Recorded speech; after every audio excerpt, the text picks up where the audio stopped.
Apocalipse capítulo 4. A visão do trono da majestade divina, os 24 anciãos, os 4 animais. Depois destas coisas, olhei, e eis que estava uma porta aberta no céu. E a primeira voz, que, como de trombeta, ouvira falar comigo, disse: sobe aqui, e mostrar-te-ei as coisas que depois destas devem acontecer.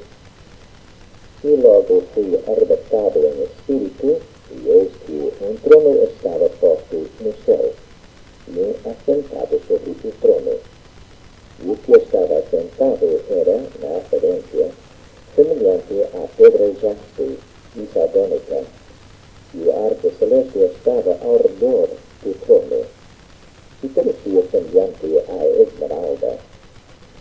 E ao redor do trono havia 24 tronos, e de assentados sobre os tronos 24 anciãos, vestidos de vestidos brancos, e tinham sobre suas cabeças coroas de ouro.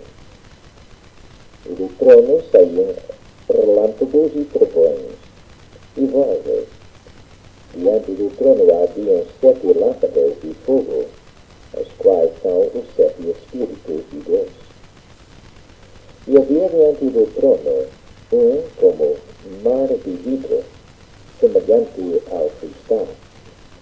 E no meio do trono, e ao redor do trono, 4 animais cheios de olhos, por diante e por detrás. E o primeiro animal era semelhante a um leão, e o segundo animal semelhante a um bezerro, e tinha o terceiro animal o rosto como de homem. E o quarto animal era semelhante a uma águia voando. E os 4 animais tinham, cada um de por si, 6 asas, e ao redor e por dentro estavam cheios de olhos, e não descansam, nem de dia, nem de noite, dizendo: Santo, Santo, Santo é o Senhor Deus, o Todo-Poderoso, que era, e que é, e que há de vir.